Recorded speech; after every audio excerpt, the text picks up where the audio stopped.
The Kepler 442 system looked dead. Captain Minji Kang stood on the bridge of Dauntless, staring at the sensor readings.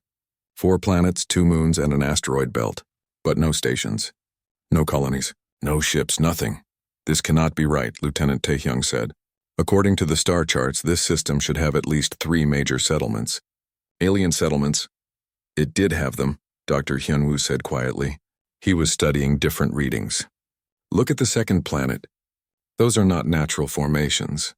Those are ruins, Minji zoomed in the image. Hyunwoo was right. The surface showed massive scars, craters, destroyed structures. The marks of battle. How old? Minji asked. Based on erosion patterns and radiation decay, I would say about 280 years. The same time as the quarantine beacons. The same time as first contact. Take us closer, Minji ordered. Scan for any remaining structures. Anything that might have data storage. They found the research outpost on the 3rd moon. It was small and had been abandoned for centuries, but it was intact. The structure was clearly Thexian design. Ensign Yuna and I will go down, Dr. Hyunwoo said, already putting on his environment suit. Take Lieutenant Taehyung too, Minji ordered. And be careful. We do not know what happened here. The away team landed near the outpost entrance. The door was sealed but not locked. Inside, everything was covered in dust. The air was stale but breathable. Emergency lights flickered on as they entered. Over here, Yuna called out. She had found what looked like a data terminal. The power is dead, but I can connect our portable generator. It took an hour to get the system running.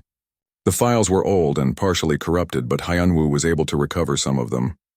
What he found made his blood run cold. Captain, he said over the radio, you need to see this. We are uploading everything to the ship now. Back on Dauntless, the crew gathered in the conference room. Dr. Hyunwoo started playing the recovered files. The first was a video recording. The image showed a Varel commander standing in what looked like a military command center. The Varel were crystalline beings, their bodies made of living mineral. This one spoke an old galactic standard which the computer translated. Day 47 of the Kepler 442 operation. We have established mining rights to the asteroid belt and 3 of the outer planets. The human colonists objected, claiming prior settlement. We informed them that galactic law requires established infrastructure for territory claims. They had none. By law, the system is ours, the video jumped forward. The same Vorel commander appeared again, but now he looked worried. Day 52. The humans have refused to leave. They sent a small fleet to contest our claim. 12 ships total. Primitive designs. We have 3,000 ships in this sector. Command has authorized force if necessary. Another jump. The Vorel commander was now clearly frightened. Day 53. The humans attacked. We returned fire as protocol demands. But then they did something we did not expect. They did not retreat. They pressed forward. Our first battle group was destroyed in minutes. The humans are using tactics we have never seen. They are not trying to disable our ships. They are destroying them completely. We are attempting to withdraw, but they are pursuing us. The final video entry showed chaos. Alarms blared in the background. The Vorel commander's crystalline body had cracks running through it, probably from stress. Day 53, final entry. The humans have destroyed our forward base. Over 3,000 ships lost. The engagement lasted 17 minutes. 17 minutes. We are fleeing the system. All Vorel forces are ordered to evacuate immediately. We made a terrible mistake. We thought they would negotiate. We thought they would retreat. We were wrong. Humans do not negotiate when attacked. They eliminate the threat completely. The video ended. The conference room was silent.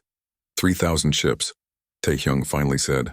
They destroyed 3,000 alien ships in 17 minutes. How many ships did we lose? Yuna asked. Hyunwoo checked the files. According to their records, 14. We lost 14 ships. Minji felt sick. Earth's official records of first contact told a very different story. They said humans had defended their territory against an aggressive alien force. They said it was a minor skirmish. They never mentioned destroying thousands of alien ships. They never mentioned pursuing a fleeing enemy. There is more, Hyunwoo said. He opened another file. This is from the Galactic Council archives. A psychological assessment of humanity, he read aloud. Unlike all known sentient species, humans possess no natural inhibitor against intraspecies violence. They evolved in constant warfare with their own kind. All other species evolved as prey animals, developing intelligence to avoid predators. Humans are the only known apex predator species to achieve sentience, he continued. Human military doctrine shows patterns never before documented. They do not seek to defend territory or repel attackers. They seek to eliminate threats permanently. In the Kepler 442 incident, humans did not stop when the Vorel retreated. They pursued and destroyed the enemy's ability to return. This behavior is consistent with predator hunting patterns, not defensive territorial behavior. Hyunwoo looked up from the screen. The assessment recommends immediate quarantine. It says humanity must never discover what it really is. If humans realize they are the galaxy's only predator species, they might embrace that identity, and that would be catastrophic for everyone else. Light years away, Ambassador Ji-hoon Park read the report from Dauntless with growing horror. He sat alone in his quarters on the council station, trying to process what he had learned. His door chimed. Before he could respond, it opened. A Nethrim floated into the room. The Nethrim were gaseous beings, their bodies contained in specialized environment suits. This one was Velis, a junior counselor Ji-hoon had spoken with occasionally. Ambassador Park, Velis said. His voice came from speakers on his suit. I should not be here, but I wanted to warn you. Warn me about what? The council knows your ship crossed the quarantine line. They know you are investigating Kepler 442. An emergency session has been called. The subject is the human problem. The human problem? Ji-hoon felt anger rising. Is that what we are to you? A problem? Please, Ambassador. You must understand. I was there. I witnessed the Kepler 442 incident. I saw what your people did. Velis's voice sounded sad. The Vorel attacked you first. That is true. But what you did in response terrified everyone. You did not just defend yourselves. You hunted them. Your pilots performed maneuvers that should have killed them. G-forces that would turn most species into liquid. Reaction times impossible for natural consciousness. And you did it without hesitation. We were defending our colony, Ji-hoon said. No, Velis said firmly. You are eliminating a threat. When the Vorel retreated, your commander was asked why she pursued them. Do you know what she said? Ji-hoon shook his head. She said, because they attacked us first. No strategy. No politics, just pure instinct. That is when we understood. Humans do not think like us. You think like predators, and predators cannot be allowed to roam free among prey. Velis moved toward the door. The emergency session is tomorrow. The council will vote on how to handle your species. I'm sorry, Ambassador, but your investigation has forced us to make a decision we hope to avoid. We must either maintain the quarantine forever or find a permanent solution. What kind of permanent solution? Ji-hoon asked, though he feared he already knew the answer. Velis did not reply. He simply left the room. Ji-hoon sat down heavily. He had spent 5 years trying to build bridges with the galaxy. 5 years of diplomacy, and now he learned the truth. The galaxy did not avoid humans because of prejudice. They avoided humans because they were genuinely afraid. Afraid of what humanity was, afraid of what humanity could become. And now, because of their investigation, the galaxy was going to make a decision, a final decision about humanity's fate. Ji-hoon sent an urgent message to Earth Command. Then he sent another to Captain Minji. The message was simple. They know. Emergency council session tomorrow. They are going to decide what to do about us. He looked out the window at the stars. Somewhere out there, his species was living peacefully, not knowing that the galaxy saw them as monsters, not knowing. The Galactic Council chamber was full. Ambassador Ji-hoon Park had never seen so many species gathered in one place. All 47 member species had sent representatives. Even species that rarely attended were present. Everyone wanted to witness this. Ji-hoon stood alone at the center podium. Above him, the council members sat in their elevated seats arranged in a circle. Their faces, so different from each other and from his own, all showed the same expression. Fear. Ambassador Park. The council speaker began. The speaker was a Thexian elder named Zythros. We have called this emergency session to address recent events. Your vessel Dauntless has violated the quarantine boundary. Your people have discovered information that was meant to remain hidden. This forces us to have a conversation we hope to avoid. You mean the truth about Kepler 442, Ji-hoon said. The truth about why you isolated us? Yes, Zythros said. That truth. A Vorel counselor stood. Her crystalline body reflected the chamber's lights. We will present our evidence, she said. Then the council will vote on the solution. For the next 2 hours, Jihoon listened to species after species present their case against humanity. They showed battle simulations. In every scenario, when humans engaged in combat, the results were the same. Total destruction of the enemy. No compromises. No prisoners. No mercy. They showed psychological studies. Human children played games about hunting and fighting. Human entertainment was filled with stories of war and conflict. Human history was an endless cycle of violence against their own species. Thousands of wars. Millions dead. And yet they kept growing. Kept advancing, kept fighting. Every other species in this chamber evolved as prey. A Korvax delegate explained. We developed intelligence to hide, to flee, to negotiate. Our instinct when threatened is to survive by avoiding conflict. Humans evolved as hunters. Your instinct when threatened is to eliminate the threat. This difference makes coexistence impossible. Finally, Zithros spoke again. Ambassador Park. Humanity stands accused of being an evolutionary incompatibility. Your nature is predatory. Your expansion model is conquest.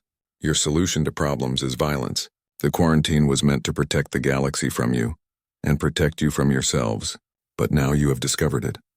Now we must make a final decision. What decision? Jihoon asked, though he already knew. Zithros displayed 3 options on the main screen. Option 1. Permanent quarantine. Humanity remains in its current borders forever. Any attempt to expand will be met with force. Option 2. Genetic modification. Humanity submits to a program that will alter your aggressive psychology. You will become more like us. Peaceful, passive. Option 3. Voluntary extinction. Humanity peacefully ends its own lineage over 3 generations, preventing future conflict. The chamber fell silent. Every eye was on Jihoon. He took a deep breath. No, I'm sorry, Zithros said. No, Jihoon repeated louder. We will not accept any of those options. The chamber erupted. Councilors shouted in dozens of languages. Some demanded he be arrested. Others called for immediate military action against human space. Zithros called for silence. Ambassador, you do not have a choice. The galaxy has decided, and we reject your decision, Jihoon said. You claim we are predators? Perhaps you are right. But predators do not submit. They do not accept cages, and they definitely do not volunteer to die. Then you choose war, the Varel counselor said. No, Jihoon said. You are choosing war. We have lived peacefully for 150 years. We have not attacked anyone. We have not threatened anyone. The only aggression in this room is coming from you. He looked around at all the counselors. You say we are predators. Maybe we are, but you made a mistake. You had 150 years to observe us from safety, to study us, to understand us. And what did you see? Did you see us building weapons of mass destruction? Did you see us preparing for conquest? No, you saw us building homes, raising families, creating art and music and literature. You saw us living in peace. But you are not peaceful by nature, Zithros argued. You are peaceful only because there are no threats. Give you an enemy, and you will revert to your true nature. Then do not give us an enemy, Jihoon said simply. You want to know what happens when you corner a predator? You are about to find out. But it did not have to be this way. You could have talked to us 150 years ago. You could have explained. Instead, you hid the truth and hoped we would never learn it. Velis, the Nethrim counselor, spoke up. Ambassador Park is right. We made assumptions. We judged them by a single event from centuries ago. We never gave them a chance to prove they could change. They cannot change, another counselor said. It is their nature. Is it? Velis asked. In 150 years of isolation, have they attacked each other? Have their colonies warred with each other? No, they have built a peaceful civilization. Perhaps the quarantine worked exactly as intended. It gave them time to evolve. Or it simply delayed the inevitable, the Varel counselor said. The moment they feel threatened, they will revert to violence. We are giving them that threat right now. Jihoon's communication device buzzed. He looked down at the message from Earth Command. His face went pale. What is it? Zithros asked. Earth has received my report about this session, Jihoon said quietly. They are mobilizing defensive fleets. All 200 human systems are preparing for possible attack. The chamber exploded into chaos again. Captain Minji Kang stood on the bridge of Dauntless, reading the same orders that every human ship had received. Return to Earth immediately. Prepare for defensive operations. Possible hostilities with galactic forces. Dr. Hyunwoo sat at the science station, his face troubled. This is exactly what I feared. Our investigation triggered the very crisis we wanted to avoid. We had to know the truth, Minji said, did we? What good is truth if it leads to war? Minji had no answer for that. Lieutenant Taehyung looked up from his console. Captain, I am detecting multiple alien fleets moving toward human space. They are taking up positions along the quarantine border. Are they attacking? Minji asked. No, ma'am. They are just positioning themselves. Defensive formations. They are as scared as we are, Hyunwoo observed. Everyone is waiting for the other side to make the first move. Minji sat down in her captain's chair. She thought about the Vorel commander from the Kepler 442 recordings. The commander who watched thousands of ships destroyed in 17 minutes. The commander who said humans did not negotiate, did not retreat, only eliminated threats. Was that who humans really were, or was that who they used to be? She looked at her crew. Taehyung, barely 25 years old, had never seen combat. Yuna, brilliant and curious, had joined the exploration service to discover new things, not fight wars. Even she herself had spent her entire career exploring, not fighting. Change course, Minji said suddenly. Ma'am? Taehyung looked confused. Do not set course for Earth. Take us to the quarantine border instead. Find the nearest alien fleet. Captain, Hyunwoo said carefully, what are you planning? They think they know what we are, Minji said. They think we are the same as we were 280 years ago. Let us show them they are wrong. How? Yuna asked. By doing what they would never expect, Minji said. We are going to talk to them. Ji-hoon Park sat in the cold metal chair and tried not to show his frustration. Around him, the Galactic Council chamber buzzed with conversation.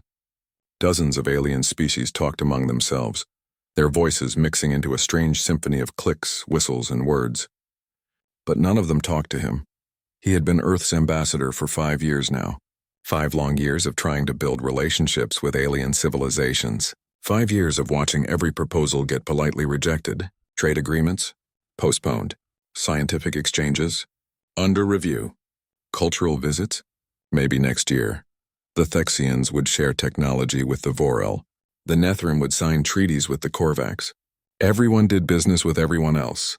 Everyone except humans. Today's meeting ended like all the others. Ji-hoon stood up and gathered his papers. As the other delegates filed out, he noticed the Thexian counselor, a tall reptilian creature named Raxith, moving toward the exit. Ji-hoon hurried to catch up. Counselor Raxith, please. A moment. The Thexian stopped but did not turn around at first. When he finally faced Ji-hoon, his large eyes blinked slowly. Ambassador Park, how can I help you? You can tell me the truth, Ji-hoon said quietly. Why does everyone avoid us? What did we do wrong? Raxith's scaled face showed something that looked like sadness. You did nothing wrong, Ambassador. That is not the issue. Then what is the issue? Your people are safer where they are. Please do not take offense. This is for everyone's benefit. Raxith turned and walked away before Ji-hoon could ask anything else. Ji-hoon stood alone in the empty chamber, safer where they are. What did that mean? 3,000 light-years away, Captain Minji Kang stared at the holographic display on her ship's bridge. The exploration vessel Dauntless was one of humanity's newest ships, designed for long-range missions beyond human space. Today, Minji had received unusual orders from Earth Command. Captain, the encrypted file is ready, said Lieutenant Taehyung Choi from the communications station. Minji opened the file. Her eyes widened as she read. The orders were simple but shocking. She was to take Dauntless to the edge of human territory and investigate something called the Forbidden Zone. What's wrong, Captain? Asked Dr. Hyunwoo Shin. The older man had been studying star charts when he noticed her expression. Minji handed him the data pad. Hyunwoo was not really a ship's officer. He was a xenoanthropologist, a scientist who studied alien cultures. Earth Command had assigned him to this mission specifically. Hyunwoo read the orders and nodded slowly. Finally, someone is taking my research seriously. Your research? Minji asked. I have been studying alien travel patterns for 20 years, Hyunwoo explained. Every single alien ship avoids human space. Not just our borders, but a much larger area around us. They go hundreds of light years out of their way to avoid coming near our territory. It is not random. It is deliberate. Minji looked at the star map. Hyunwoo was right. When she highlighted alien traffic routes, they curved around human space like water flowing around a rock. Set course for the coordinates in the orders, Minji commanded. Let's find out what they are hiding from us. 3 days later, Dauntless reached the edge of mapped space. The stars looked the same here as anywhere else, but the ship's sensors told a different story. Captain, I am detecting something, said Ensign Yuna Han from the sensor station. It looks like an old satellite or beacon. On screen, Minji ordered. The image showed a small, ancient device floating in space. It was clearly alien technology, but it was very old. Centuries old, maybe. It is broadcasting a signal, Yuna reported. Repeating on multiple frequencies. Let's hear it, Minji said. The ship's computer translated the message from Old Galactic Standard. A mechanical voice filled the bridge. Warning, human quarantine zone. Approach forbidden by Galactic Convention 4782. Violation results in permanent sanctions.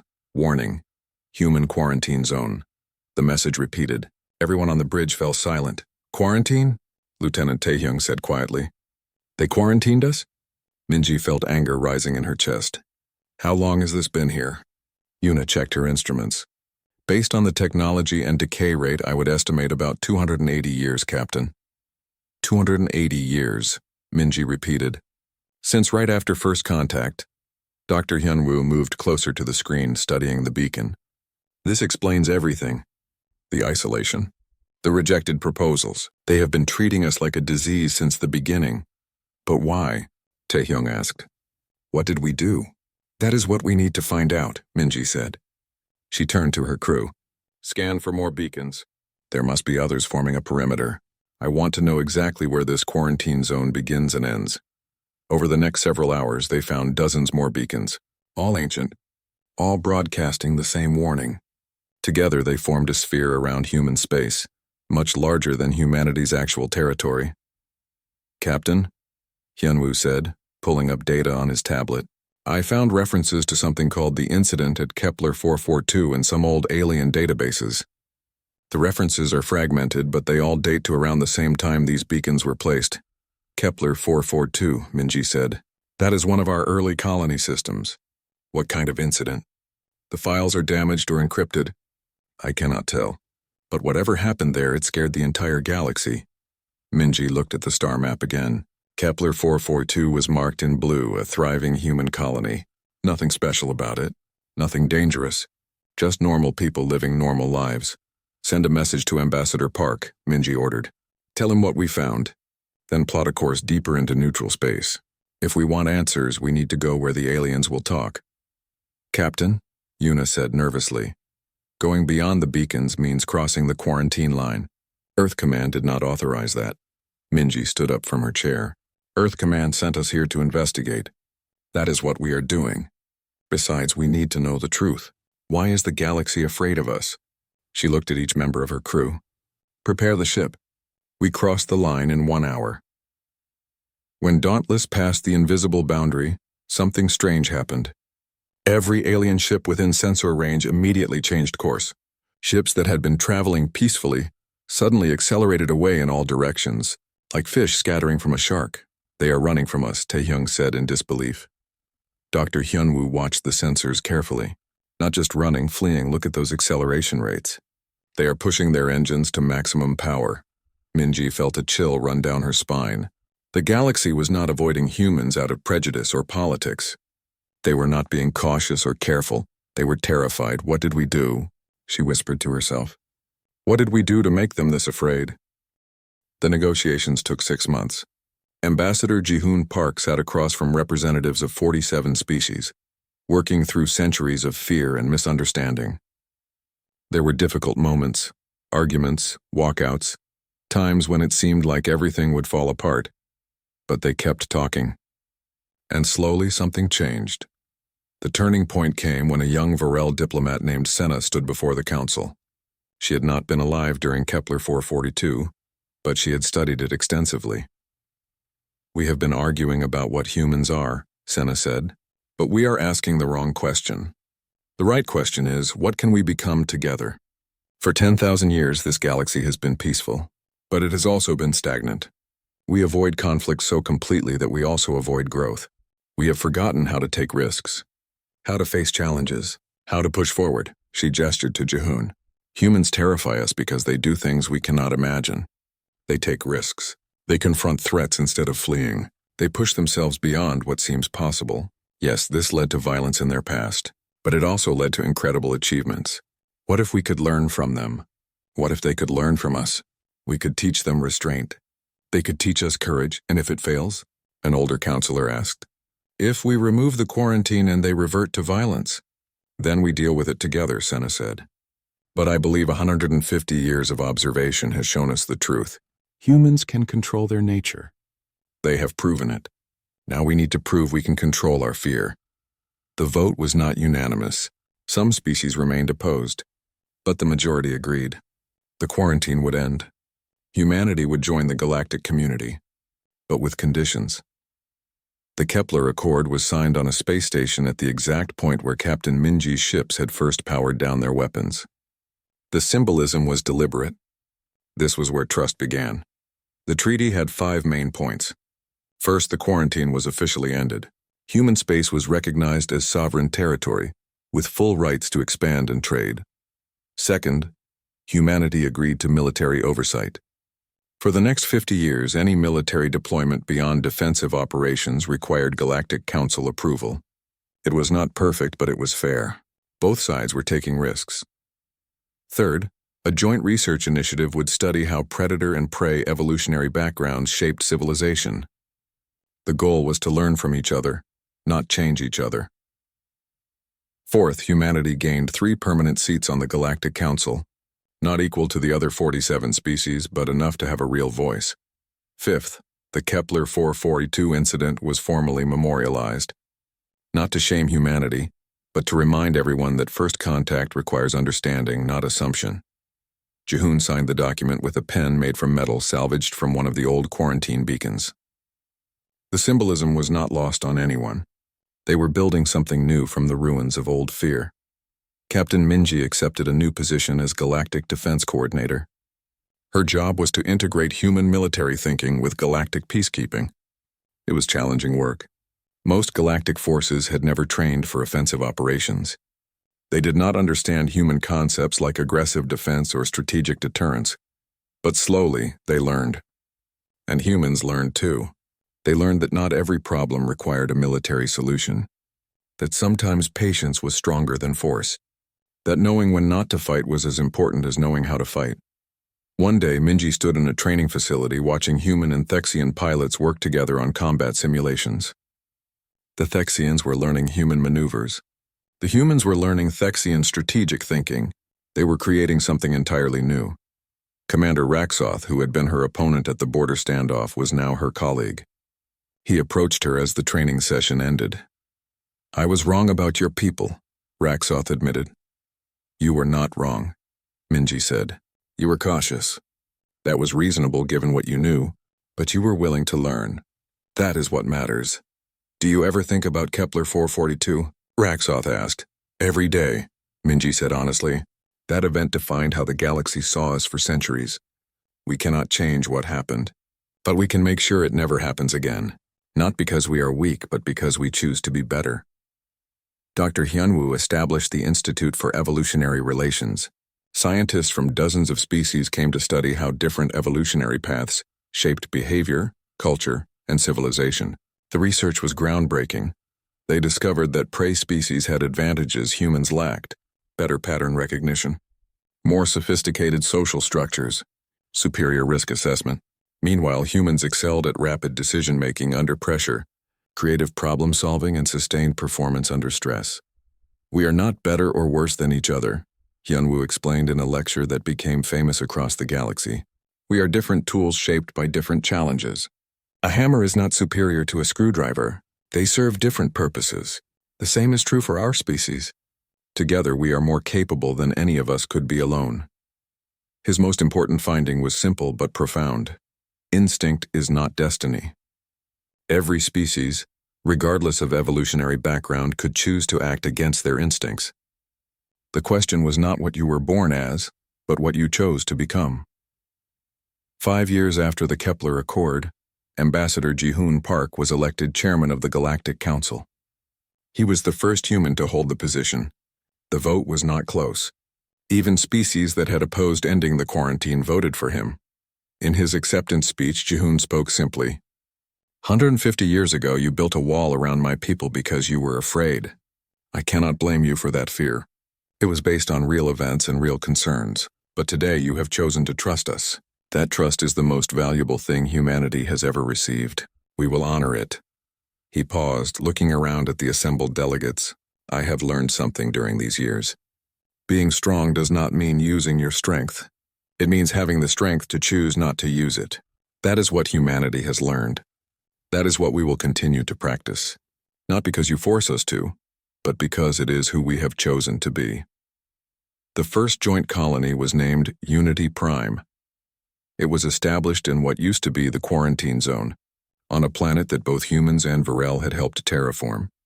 The dedication ceremony was attended by thousands. Jihoon stood on the stage looking out at the crowd. Humans, Thexians, Vorel, Nethrim, and dozens of other species. Children of different species played together without fear. Parents of different backgrounds shared meals and stories. A Thexian child approached him after the ceremony. Ambassador Jihoon, is it true that humans used to be scary? Jihoon knelt down to the child's level.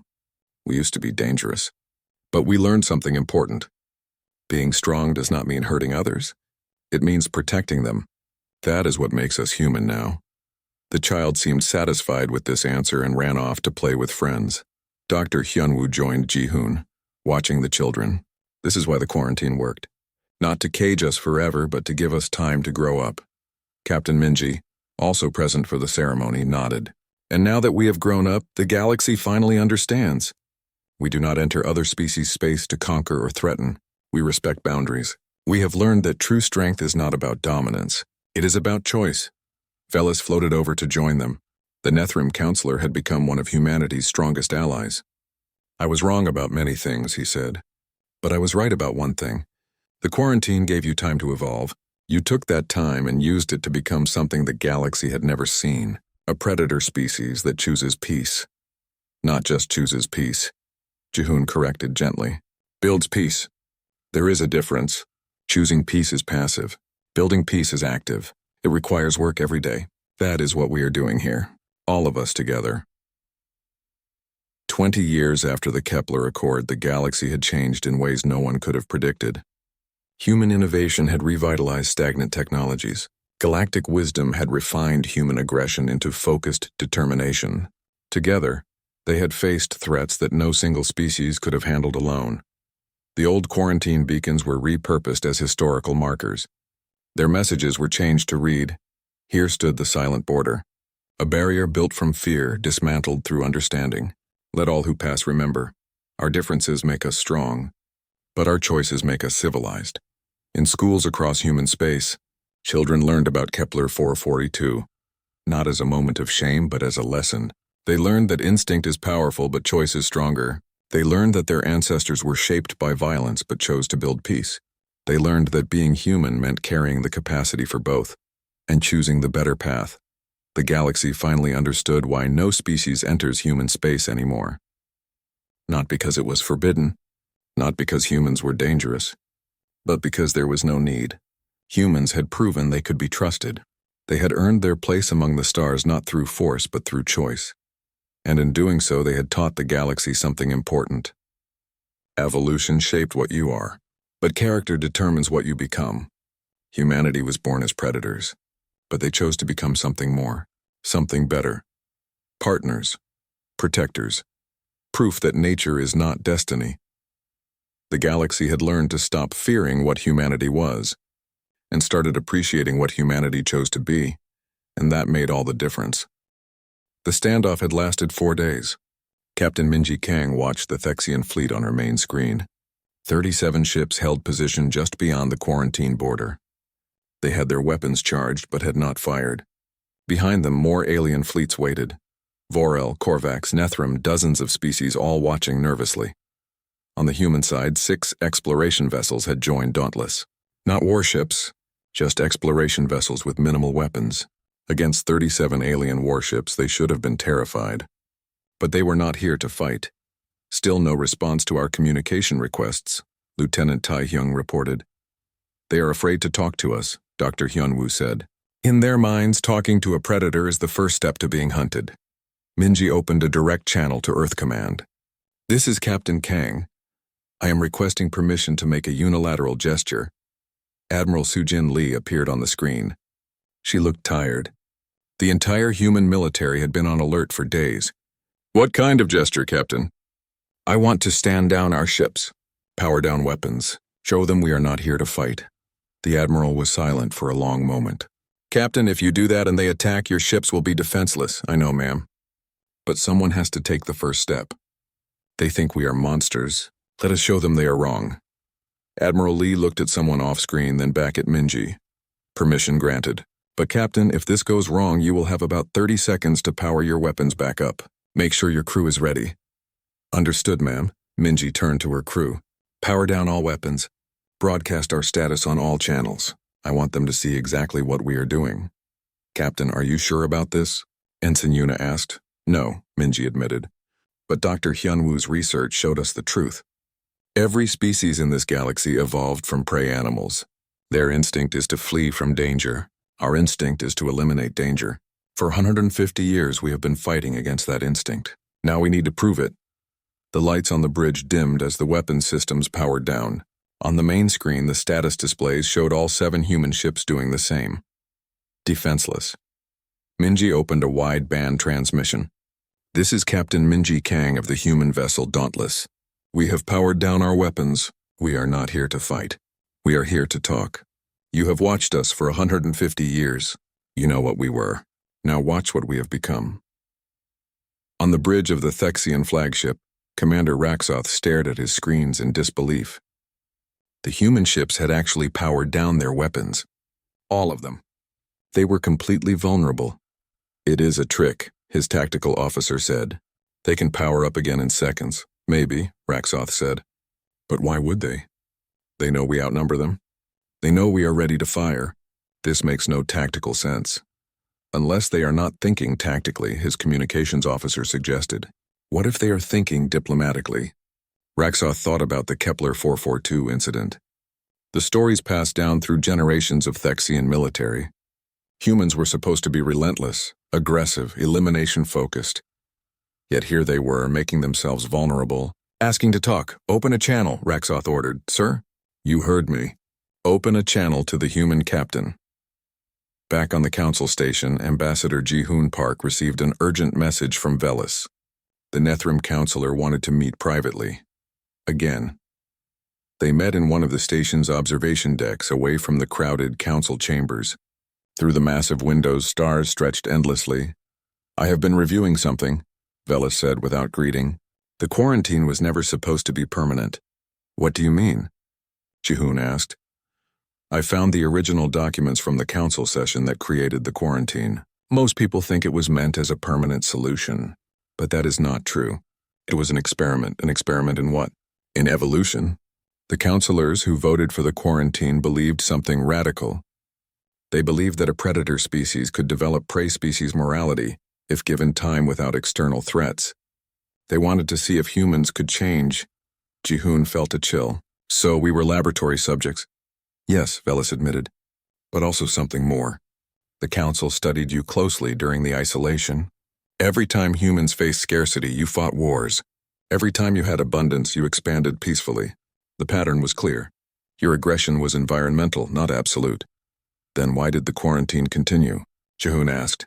"Because the results were promising. For 150 years, you have not had a major war among yourselves. Your colonies cooperate instead of competing. Your military exists for defense, not conquest. You were proving the theory correct.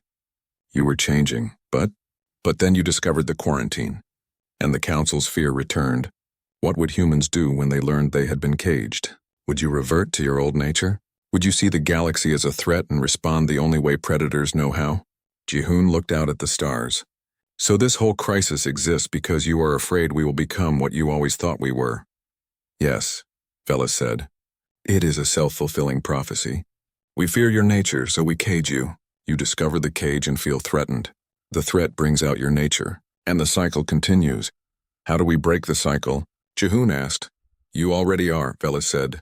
He pulled up a newsfeed on his device. It showed the standoff at the border. Captain Kang's ships with their weapons powered down, the Thexian commander opening communications. Your captain is doing something no one expected, Velis said. She is showing restraint, vulnerability. These are not predator behaviors. These are the behaviors of a species that has learned to choose peace over violence. The conversation between Captain Minji and Commander Raxoth lasted for hours. They talked about Kepler 442, about the 150 years of isolation, about fear and misunderstanding. Your people destroyed 3,000 ships in 17 minutes, Raxoth said. How do we trust that you will not do that again? You do not have to trust what we were, Minji replied. Trust what we are now. Look at our actions over the past 150 years. Look at what we are doing right now. We could have attacked you when we crossed the border. We did not. We could have kept our weapons powered. We did not. We are showing you that we have changed. But you are still capable of violence, Raxoth said. The capacity remains. Yes, Minji admitted. We are capable, but capability is not the same as intent. You are capable of violence too. Every species is. The difference is not whether we can fight. The difference is whether we choose to. Dr. Hyunwoo joined the conversation. Commander, I have studied every species in the galaxy. You all evolved from prey. You learned to survive by avoiding conflict. We evolved from predators.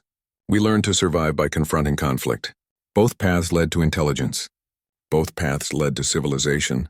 Our starting points were different, but our destination can be the same. Raxoth was quiet for a long time. Then he said, What you are describing is unprecedented. No one has ever suggested that predator and prey species could coexist as equals. Maybe that is exactly what the galaxy needs, Minji said. Something unprecedented. You have had peace for 10,000 years. But it is a stagnant peace. No challenges, no growth. Maybe we can help each other.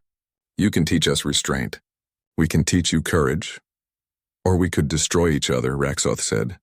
That is always possible, Minji acknowledged. But is the fear of what might happen worth missing what could happen? You isolated us to see if we could change. Well, we did. Now it is your turn. Can you change? Can you see past your fear and give us a chance? The communication ended. For 3 hours, there was no response. The fleets remained in position. Weapons still powered down on the human side. Weapons still charged on the alien side. Then slowly, the Thexian flagship began powering down its weapons. One by one, the other ships in the fleet followed. The message was clear. If humans were willing to be vulnerable, so were they. On Dauntless, the crew watched in amazement. They are standing down, Yuna said quietly. Minji felt relief wash over her. Send a message to Ambassador Park. Tell him we have a chance. Tell him to push for negotiations. Dr. Hyunwoo smiled for the first time in days. You did it, Captain. You showed them we could be trusted. We all did it, Minji corrected. And we are not done yet. Now comes the hard part. We have to build a peace that works for predators and prey,